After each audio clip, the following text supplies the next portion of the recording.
Political party ಕಟ್ಟೋದು?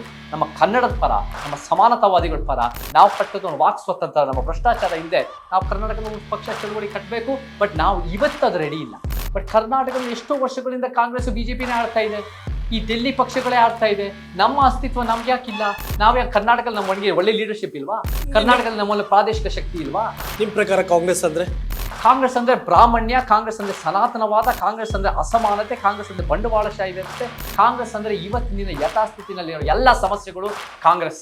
JDS ಅನ್ನೋದು ideological bankrupt. JDS ಅನ್ನೋದು ಕಂಪ್ಲೀಟ್ ಆಗಿ ಒಂದು ಅಪ್ಪ ಮಗ ಮೊಮ್ಮಕ್ಕಳು ಇವಾಗ ಮರಿ ಮಕ್ಕಳು ಈ ನೆಪಟಿಸಮ್ ಅನ್ನು ನಮ್ಮ ಜನರಿಗೆ ಖಂಡಿತ ಒಪ್ಪಿಸಿ. ಎಸ್ ಸರ್, ನೀವು ಹೇಳ್ತಿರೋ ದಾಟಿ, ನೀವು ಹೇಳ್ತಿರೋ ಮಾತುಗಳು ಹೌದು, ಫ್ಯೂಚರ್ಲಿ ಒಂದಷ್ಟು ಬದಲಾವಣೆಗೆ ನಾಂದಿ ಅಥವಾ ಮುನ್ನುಡಿ ಅಂತ ಅನ್ಕೊಳ್ಳೋಣ. ಯಾವ ರಾಜಕೀಯ ನಾಯಕ ಅಥವಾ ಜನನಾಯಕ, ಆಡಳಿತಾತ್ಮಕ ಅಧಿಕಾರಿ ಯಾರಿಂದಲೂ ಬದಲಾವಣೆ ಆಗ್ತಾ ಇಲ್ಲ. ಹುಟ್ಟುವಂತ ವ್ಯಕ್ತಿ ಅಥವಾ ಯಾವುದೋ ಒಂದು ಮಗು ನಾನು ದಲಿತ ಆಗಿ ಹುಟ್ಟಬೇಕು ಅಥವಾ ನಾನು ಬ್ರಾಹ್ಮಣ ಆಗಿ ಹುಟ್ಟಬೇಕು ಅಂತ ಒಂದು ವ್ಯವಸ್ಥೆಯಲ್ಲಿ ಬಂದ್ಬಿಡುತ್ತೆ. ಸರಿ, ಲೀಡರ್ಸ್ಗಳು ಸರಿ ಇಲ್ಲ ಅಂದ್ಮೇಲೆ ಜನಸಾಮಾನ್ಯರ ಜವಾಬ್ದಾರಿ ಏನು?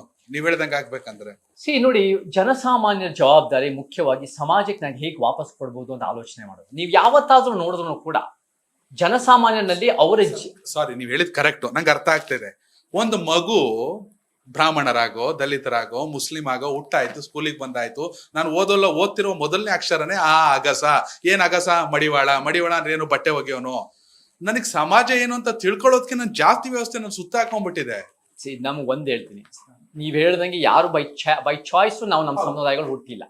ಹುಟ್ಟಿದ ಮೇಲೆ ಒಂದೊಂದು ಸಮುದಾಯಗಳಿಗೆ ಇವತ್ತು ಜಿಲೇಬಿ ಗೌಡ ಲಿಂಗಾಯತ್ ಬ್ರಾಹ್ಮಣರಿಗೆ ಬೇರೆ ಸಮುದಾಯಗಳಿಗಿಂತ ಜಾಸ್ತಿ ಜನ್ಮ ಆಧಾರಿತ ಅಸಮಾನ ಸವಲತ್ತು ಪಡೆದಿದ್ದಾರೆ. ಅದೇನು ಆ ಉದ್ದೇಶದಿಂದ ಯಾರು ಅಲ್ಲಿ ಹುಟ್ಟಿಲ್ಲ, ಯಾರು ಚಾಯ್ಸ್ ಇಲ್ಲ, ಹುಟ್ಟಿದ ಮೇಲೆ ಸಿಗತ್ತೆ. ಆ ಸಮುದಾಯಗಳಿಗೆ ಇನ್ನೂ ಆತ್ಮಾವಲೋಕನ ಮಾಡ್ಕೊಂಡು ಪ್ರಶ್ನೆ ಮಾಡ್ಕೊಂಡು ಸಮಾಜ ಕಟ್ಟೋದು ಮುಖ್ಯ. ಶ್ರೀಮಂತರಿಗೆ ನಮ್ಗೇನ್ ಗೊತ್ತಾ, ಬ್ರಾಹ್ಮಣ್ಯದ ವಿರುದ್ಧದ ಬ್ರಾಹ್ಮಣರು, ಶ್ರೀಮಂತಿಕೆ ಬಂಡವಾಳಶಾಹಿ ವಿರುದ್ಧದ ಶ್ರೀಮಂತರು, ಪುರುಷ ಪ್ರಧಾನ ವ್ಯವಸ್ಥೆ ವಿರುದ್ಧ ಪುರುಷರು. ಈ ಅನ್ಯಾಯದ ವ್ಯವಸ್ಥೆನ ಅರ್ಥ ಮಾಡ್ಕೊಂಡು ಸ್ವಯಂ ವಿಶ್ಲೇಷಣೆ ಮಾಡಿ ಪ್ರಶ್ನೆ ಮಾಡೋದು ಬಹಳ ಮುಖ್ಯ. ಬಟ್ ಜನಸಾಮಾನ್ಯರು ಬಹುತೇಕರು ಯೋಗೇಶ್ವರೇ ಒಂದ್ ಹೇಳ್ತೀನಿ, ಇವತ್ತಿನ ದಿನ ಹೊಟ್ಟೆ ಪಾಡು, ಬದುಕು, ನಮಗೆ ಮಕ್ಕಳ ಶಿಕ್ಷಣ, ತಂದೆ ತಾಯಿ ಆರೋಗ್ಯ, ಈ ಜಂಜಾಟದಲ್ಲೇ ಇದೆ. ಆದರೆ ಯಾರು ಸಮಾಜಮುಖಿ ಒಂದು ಉತ್ತಮ ಸಮಾಜ ಕನಸು ಬೆರಳಿಗೆ ಜನ ಇರ್ತಾರಲ್ಲ, ಅವರು ಈ ಸಿದ್ಧಾಂತನ ಅರ್ಥ ಮಾಡ್ಕೊಂಡು ಅವ್ರನ್ನೇ ಪ್ರಶ್ನೆ ಮಾಡ್ಕೊಂಡು ಉತ್ತಮ ಸಮಾಜದ ಕನಸು ಕೊಡೋದು ಅವ್ರ ಜವಾಬ್ದಾರಿ. ಇವತ್ತು ಜನಸಾಮಾನ್ಯರು ಯಾರನ್ನ ಬೇಕಾದ್ರೂ ಅವ್ರು ಉತ್ತಮ ಸಮಾಜ ಒಪ್ಕೊಂತಾರೆ. ಈ ಆಳುವ ವರ್ಗ ಇದೆಯಲ್ಲ, ಈ ಆಳುವ ವರ್ಗದ ಉದ್ದೇಶನೇ ಅವ್ರ ಲಾಭ, ಈ ವ್ಯವಸ್ಥಿತ ಲಾಭ, ಈ ಅಸಮಾನತೆಯನ್ನು ಉಳಿಸ್ಕೊಂಡು ಕಾಂಗ್ರೆಸ್ ಜೆಡಿಎಸ್ ನಲ್ಲಿ ಎಲೆಕ್ಷನ್ ಗೆಲ್ಲೋದು, ಹಿಂದುತ್ವ ಬಿಜೆಪಿಯಲ್ಲಿ ಹಿಂದುತ್ವದಲ್ಲಿ ಮುಸಲ್ಮಾನ್ ಕ್ರೈಸ್ತರು ಕಡೆಗಣಿಸೋದು. ಒಬ್ಬೊಬ್ಬರದು ಒಂದು ತಪ್ಪಿನ ಕಲ್ಪನೆ ಹುನ್ನಾರ ಇದೆ ಹೊರತು ಯಾವ್ದು ಕೂಡ ಒಂದು ಸಮಾಜ ಕಟ್ಟೋ ಉದ್ದೇಶ ಇಲ್ಲ. ಅಂಥ ನಾಯಕತ್ವನ ನಮ್ಮ ಸಿದ್ಧಾಂತ ಮುಖಾಂತರ ನಾವು ಬೆಳೆಸ್ತಾ ಹೋಗ್ಬೇಕು. ಅದು ಇವತ್ತು ನಾಳೆ ಆಗಲ್ಲ, ಅದು ಜೀವಮಾನದ ಸಾಧನೆ. ಬಟ್ ನಾವು ಮಾಡಿದ್ರೆ ಖಂಡಿತ ಬೆಳೆಯುತ್ತೆ.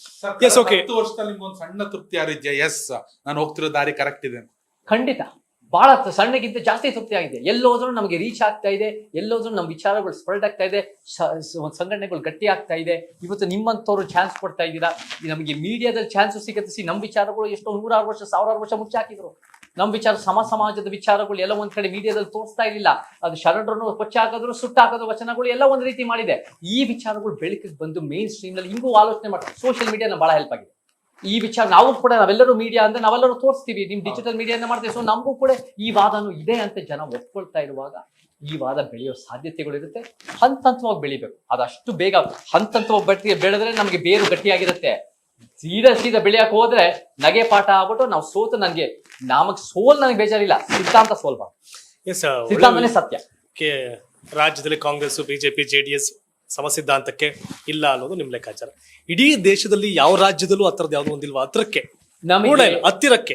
80ನೇ 90ನೇ ದಶಕ 2006 ನಮಗೆ BSP ಅನ್ನೋದು ಕಾಂಶಿರಾಮನ ಕಲ್ಪನೆಯಲ್ಲಿತ್ತು. ಕಾಂಶಿರಾಮ್. ಆದ್ರೆ ಕಾಂಶಿರಾಮ್ ಅವತ್ತು ಸತ್ ಮೇಲೆ 2006 ತಿಳ್ಕೊಂಡ್ಮೇಲೆ 2007 200 ಸೀಟ್ ಇರೋದು ಇವತ್ತು 1ಕ್ಕೆ ಬಂದಿದೆ. ಯಾಕಂದ್ರೆ ಅವರು ಕೂಡ ಸೈದ್ಧಾಂತಿಕವಾಗಿ ಆ ಲೀಡರ್ಶಿಪ್ ಉಳಿಸ್ಕೊಂಡಿಲ್ಲ. ಅವರು ಕೂಡ ಒಂದು ರೀತಿ ಬಹಳ ಕರಪ್ಟೆಡ್ ಆಗ್ಬಿಟ್ಟಿದ್ದಾರೆ. ಅವರು ಕೂಡ ಒಂದು ಉತ್ತಮ ಸಮಾಜದ ಕಲ್ಪನೆ ಕಳ್ಕೊಂಡು ಅವರ ವೈಯಕ್ತಿಕ ಲಾಭ ನೋಡ್ತಾ ಇದ್ದಾರೆ. ಅದು ಒಂದು ಇವತ್ತಿನ ದಿನ ಆ ಸಿದ್ಧಾಂತ ಇಲ್ಲ. 1967 55 ವರ್ಷ ತಂದೆ ಪೆರಿಯಾರಿನ DK ದ್ರಾವಿಡ ಕಳಗಂ ಚಳುವಳಿ, ಅದರಿಂದ 1967 DMK ಅಣ್ಣಾದುರೈ ಬಂದರು. ಬಹಳ ಮುಖ್ಯವಾಗಿ 1968 ಅವ್ರು 3 ಲ್ಯಾಂಗ್ವೇಜ್ ಫಾರ್ಮ್ ಕಿತ್ತಾಗಿ 2 ಲ್ಯಾಂಗ್ವೇಜ್ ಫಾರ್ಮುಲಾ ಅಂತ ತಮಿಳು ಇಂಗ್ಲಿಷ್ ಇಟ್ಕೊಂಡು ಅವರು ಅವತ್ತಿಂದ ಒಂದು ರೀತಿಯ ದ್ರಾವಿಡ ಚಳವಳಿ ಮಾಡ್ಕೊಂಡು ಬಂದಿದ್ದಾರೆ. ಅವರು ಕೂಡ ಇವತ್ತಿನ ದಿನ DMK AIDMK ಇರ್ಬೋದು. ಇವ್ರು ಬಹಳ ಜನ ಲೀಡರ್ಸ್ ಹೇಳ್ತಾರೆ ಬಿಜೆಪಿ ಬಂದಿಲ್ಲ, ಬಿಜೆಪಿ ಬರ್ದೇ ಇರೋದು ದೊಡ್ಡದಲ್ಲ. 20 ವರ್ಷ ಇದ್ದಿದ್ದ ಕಾಂಗ್ರೆಸ್ ಅನ್ನ ತೆಗೆದಾಚೆ ಹಾಕಿ ಅವ್ರನ್ನ ವಾಪಸ್ ಬರ್ದಂಗೆ ನೋಡ್ಕೊಳ್ಳೋದು 55 ವರ್ಷದಲ್ಲಿ ಬಹಳ ದೊಡ್ಡಸ್ಕೆ. ಅದು ತಂದೆ ಪೆರಿಯಾರಿನ ಮೂವ್ಮೆಂಟ್. ಆದ್ರೆ ಇವತ್ತಿನ ದಿನ ಅದು ಆ ಸೈದ್ಧಾಂತಿಕ ನೆಲೆಗಟ್ಟಲ್ಲಿ ಹುಟ್ಟಿಲ್ಲ.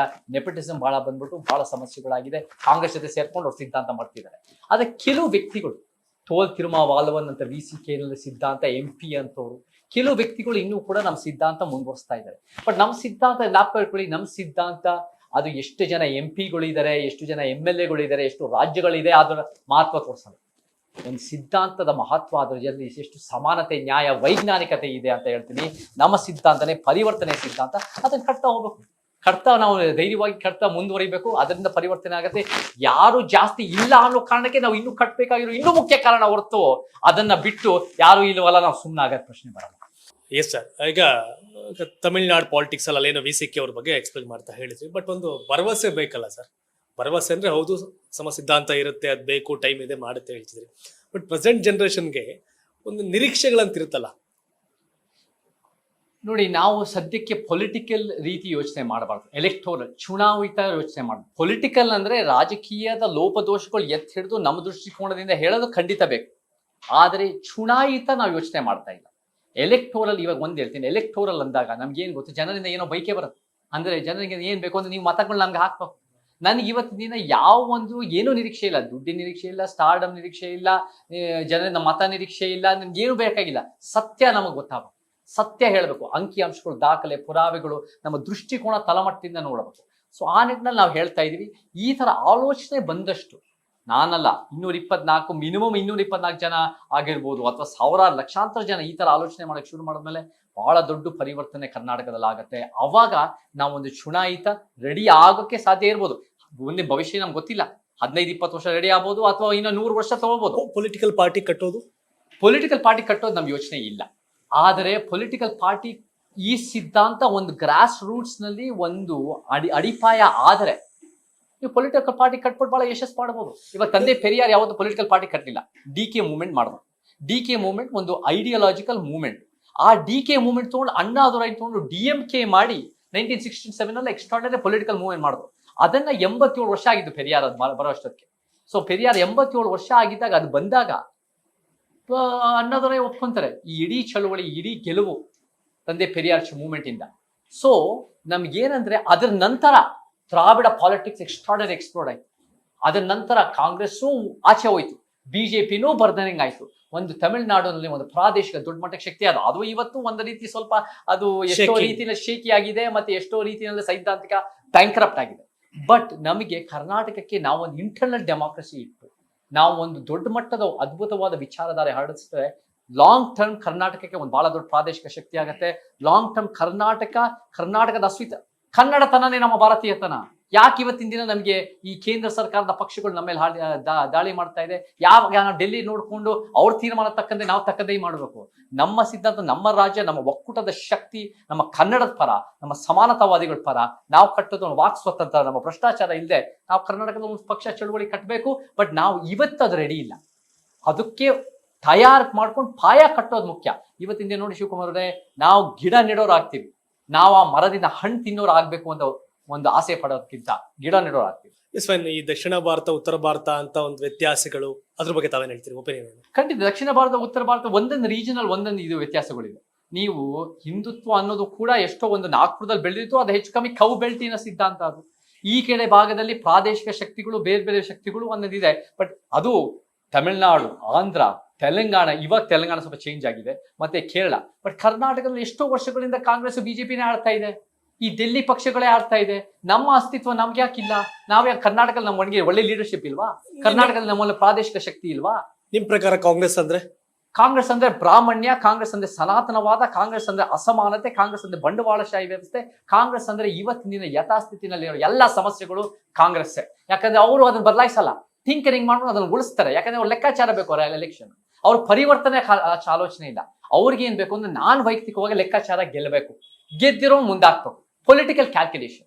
ಅವ್ರಿಗೆ ಬದಲಾವಣೆ ಬೇಕಾಗಿಲ್ಲ. ಬಟ್ BJP ಬದಲಾವಣೆ ಬೇಕು, ಬಟ್ ಅವರು ಸಮಾಜನ ಅರ್ಥೈಸ್ಕೊಂಡಿಲ್ಲ. ಅವ್ರಿಗೆ ಎಲ್ಲ ಒಂದ್ ಕೂಮು ದ್ವೇಷದ ಕಲ್ಪನೆ. ಬಟ್ ಅವ್ರ ಬದಲಾವಣೆ ಒಂದೊಂದು ದಿಟ್ಟಾಗಿ ನಿಲುವು ತಗೊಂಡಿದ್ದಾರೆ. ಇವಾಗ ಕಾಶ್ಮೀರದ ತಗೊಳ್ಳಿ, ಕಾಶ್ಮೀರದ ದಿಟ್ಟಾಗಿ ಒಳ್ಳೆ ಬೆಳವಣಿಗೆ ಅದು. ಆದರೆ ಆದರೆ ಅದನ್ನ ತಗೊಂಡಿರೋ ರೀತಿ 370 ಅಬ್ರಿಗೇಷನ್ ಅದು ಅನ್ಡೆಮೊಕ್ರಾಟಿಕ್ ಆಗಿ ಚರ್ಚೆ ಇಲ್ಲದೆ ತಗೊಂಡ್ರು. ಅದನ್ನ UT ಮಾಡಬಾರ್ದಾಗಿತ್ತು. ಅದನ್ನು ಒಂದು ಸ್ಟೇಟ್ ಮಾಡಿ ಎಲೆಕ್ಷನ್ ಕೊಡೋ ಒಂದು ಹಕ್ಕು ಇರ್ಬೇಕಾಗಿತ್ತು. ಆದರೆ ಅವರು ಬಟ್ ಅವ್ರು ಮಾಡಿದ್ದು ದಿಟ್ಟ ನಿಲುವು ನನ್ನ ಪ್ರಕಾರ ಕಾಶ್ಮೀರ್ ಜನರಿಗೆ, ಒಂದು ಸಮಾಜದ ಕನಸಿಗೆ, ಅಲ್ಲೂ ಕೂಡ ಮಿಲಿಟರಿ ಇದೆಲ್ಲ ಇಲ್ಲದೆ ಒಂದು ದಿಟ್ಟ ನಿಲುವು. It's good. JDS ಅನ್ನೋದು ಐಡಿಯಾಲಜಿಕಲಿ ಬ್ಯಾಂಕ್ರಪ್ಟ್. JDS ಅನ್ನೋದು ಕಂಪ್ಲೀಟ್ ಆಗಿ ಒಂದು ಅಪ್ಪ ಮಗ ಮೊಮ್ಮಕ್ಕಳು ಇವಾಗ ಮರಿ ಮಕ್ಕಳು ಈ ನೆಪಟಿಸಮ್ ಅನ್ನು ನಮ್ಮ ಜನರಿಗೆ ಖಂಡಿತ ಒಪ್ಪಲ್ಲ. ಕನ್ನಡ ಪ್ರಾದೇಶಿಕ ಪಕ್ಷ, ಕನ್ನಡ ಹೇಳ್ರಿ. ಕನ್ನಡ ಅಂದ್ರೆ ಇವತ್ತಿನ ದಿನ ಕನ್ನಡ ಸ್ಕೂಲ್ಗಳು ಅಂತ ಸಿದ್ದರಾಮಯ್ಯ ಏನಾದ್ರು ಮಾಡಿದಿದ್ರೆ ಅದಕ್ಕೆ ವಿರುದ್ಧವಾಗಿ ಇವರು ಕುಮಾರಸ್ವಾಮಿ ಬಂದ್ಬಿಟ್ಟು ಇಂಗ್ಲಿಷ್ ಮೀಡಿಯಂ ಮಾಡ್ತಾರೆ. ಕನ್ನಡ ಎಲ್ಲಿದೆ? ಅವ್ರ ವಾದ ಏನಿದೆ ಗೊತ್ತಾ? ನಮ್ಮ ಮಕ್ಕಳು ಶ್ರೀಮಂತರ ಮಕ್ಕಳು ನಾವ್ ಇಂಗ್ಲಿಷ್ ಕಲಿತೀವಿ, ಬಡವ್ರ ಮಕ್ಕಳು ಇಂಗ್ಲಿಷ್ ಕಲಿಯಲ್ವಾ, ಇಲ್ಲೇ ಕಲಿಬಾರ್ದಾ ಅಂತ ಅವ್ರ ವಾದ. ನಾವೇನ್ ಹೇಳ್ತೀವಿ ಗೊತ್ತಾ JDSಗೆ? ಬಡವ್ರ ಮಕ್ಕಳು, ಶೋಷಿತರ ಮಕ್ಕಳು, ತಳ ಸಮುದಾಯ, ಗ್ರಾಮೀಣ ಪ್ರದೇಶ ಮಕ್ಕಳು ಕನ್ನಡದಲ್ಲಿ ಕಲಿತಾರೆ. ನಿಮ್ಮ ಸ್ಪಾಯ್ಲ್ಡ್ ಶ್ರೀಮಂತ ಮಕ್ಕಳು ಕನ್ನಡ ಕಲಿಯಕ್ಕಾಗಲ್ವಾ? ಇದು ಅವ್ರ ಪ್ರಶ್ನೆನ ಉಲ್ಟೆ ಮಾಡ್ಬೇಕು, ಅವ್ರನ್ನು ಕಲಿಸ್ಬೇಕು. ಸೊ ಅವರ ಇಂಗ್ಲಿಷಿನ ಒಂದು ರೀತಿ ಬಿಲ್ಡಪ್, ಮತ್ತೆ ಅವ್ರಿಗೆ ಯಾವ ಅವ್ರ ಒಂದು ಜಾತಿಗೆ ಸೀಮಿತ ಆಗಿದೆ, ಒಂದು 5-6 ಒಂದು ಜಿಲ್ಲೆ 4-5 ಜಿಲ್ಲೆಗೆ ಸೀಮಿತ ಆಗಿದೆ, ಒಂದು ಕುಟುಂಬಕ್ಕೆ ಸೀಮಿತ ಆಗಿದೆ. ಆ ಕುಟುಂಬನಲ್ಲೂ ಕೂಡ ನಾವು ಎಷ್ಟು ಒಂದು ಬಡವರ ಮೇಲೆ ರೈತರ ಅಂತ ಮಣ್ಣಿನ ಮಕ್ಕಳಂತ ಹೇಳೋರು ಕೂಡ ಎಷ್ಟು ಕಿರಿಕಾಡ್ತಾರೆ ನಾವು ನೋಡಿದೀವಿ. ಅವರು ಒಂದು ಸೊಸೆ ಅವ್ರು ಎಷ್ಟು ಇದು ಮಾಡ್ತಾರೆ. ಮತ್ತೆ ಇನ್ನೊಂದು ರೈತರ ವಿಚಾರದಲ್ಲಿ, ರೈತರ ಭೂಮಿನ ಯಾರು ಬೇಕಾದ್ರೂ ತಗೋಬಹುದು, ಅದು ಎಷ್ಟು ಬೇಕಾದ್ರೂ ಮೆನಿಪ್ಯುಲೇಟ್ ಮಾಡ್ಬೋದು ಅಂತ ಲಾಸ್ಟ್ ಅಲ್ಲಿ 2 ವರ್ಷದ ಹಿಂದೆ JDS ಅದನ್ನ ಸಪೋರ್ಟ್ ಮಾಡ್ತಾರೆ. JDS ಯಾರು ಬೇಕಾದ್ರು ಇವತ್ತಿನ ದಿನ ರೈತರ ಭೂಮಿ 400-500 ಎಕರೆ ಅಷ್ಟು ಯಾವ ಕಂಪನಿಗಳು ಬೇಕಾದ್ರು, ಯಾವ ಟಾಟಾ ಯಾರು ಅದಾನಿ ಅಂಬಾನಿಗಳು ಬೇಕಾದ್ರೂ ತಗೊಳಕ್ಕೆ ಅವಕಾಶ ಮಾಡಿಕೊಟ್ಟಿರೋದು JDS. ಇವ್ರು ರೈತರ ಪರ ಅಲ್ಲ, ಇವ್ರ ಸ್ವಂತ ಅಧಿಕಾರದ ಪರ ಮಾತ್ರ. ಸೊ ಅವ್ರ ಮಾತಿಗೆ ಯಾವ ಸೈದ್ಧಾಂತಿಕ ಬೆಲೆ ಇಲ್ಲ.